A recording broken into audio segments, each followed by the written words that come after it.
baby's brain development.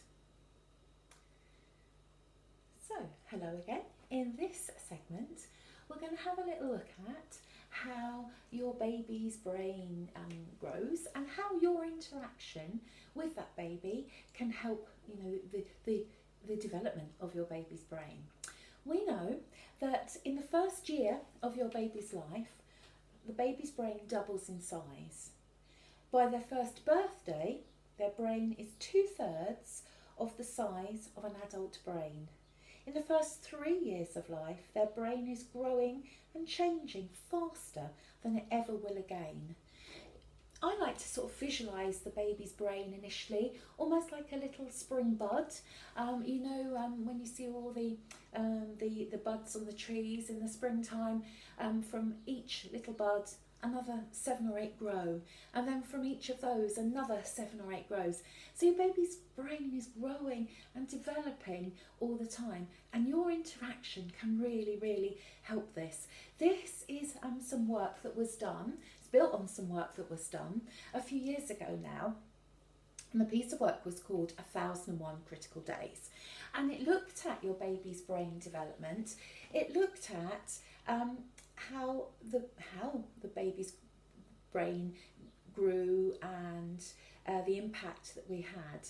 And it looked at it was called 1001 Critical Days because it was in those 1001 days that biggest impact was made, that made an impact for the coming years for your baby. Yeah. And so when we talk about 1001 Critical Days, we're not thinking about birth until 3. We're really thinking about from when the baby's inside of you, from in utero, until the child is about 2.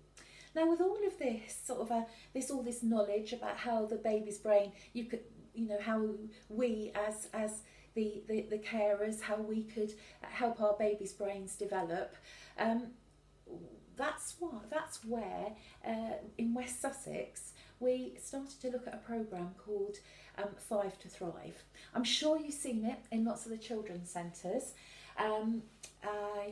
There's pictures on the wall of these building blocks and 5 to Thrive. When you first look at it, you think, oh, is it about growing and thriving till you're 5 years old? No, it's not about that. It's about the 5 sort of steps, the 5 building blocks with every activity that you do with your baby as it grows, that helps your baby's brain to develop. So right from birth, each of these activities. So, for example, even changing a baby's nappy will include these activities. So if I just show you, it was really looking at these 5 building blocks. So responding to your baby, cuddling your baby, relax with your baby, play with your baby, and really importantly, talk to your baby. So each one of these was like a building block for every activity. So like I say, even something like changing a baby's nappy could involve all of those building blocks.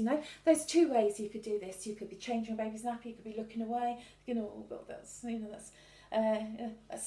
a horrible nappy. Or you could be they're doing it, looking at your baby, saying, oh, this is a dirty nappy. All those expressions that you're making, all that talking to that baby makes a huge impact. When we first started to talk about all of this, I think lots of us felt really uncomfortable because we thought, actually, it's, we're telling people things that they already know. And actually, there's something that sticks in my head from one of these that always makes me just think. It's the one that we think about, a cuddle, needing a cuddle, wanting a cuddle, needing a cuddle. I always think, I don't need to be hungry to want a cream cake, in the same way that you don't need to be crying to need or want a cuddle, so all these sort of things just made us all begin to think that actually, are we really that good at, with every interaction that we do with our babies, doing our best to incorporate all these steps, these building bricks. And just to show you this as well, I'm sure we all think that we are great, and we are. Everyone does their best, and it's not about getting it right every time. It's not doing everything right every time. It's about being the best that you can be, and it's also being able to do this interaction some of the time. And I think sometimes the world in which we live, I'm not sure how familiar this will look to you. see, there's that little child there, and Dad's busy on his phone. He's sort of soothing the child, but on his phone at the same time. There's a little picture there. Mum out for a stroll, talking on the phone while she's pushing the baby along. You'd say, yeah, what's fine? What's the matter with that?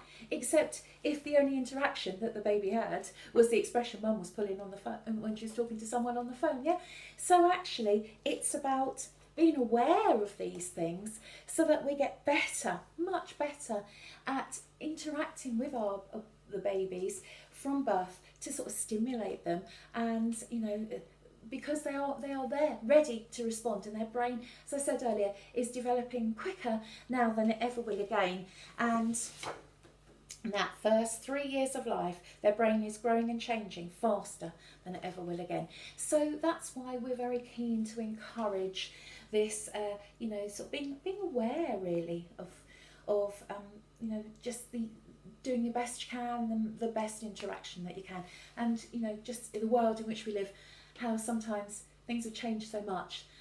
Sitting down to read a book, how many, thinking about the nursery rhymes that we liked when we were little. What was your best toy? That kind of thing. Very different to what the things are that people would say today. So, just trying to go back to basics a bit and be as interactive as possible with the baby. What an impact that has on the baby's brain development.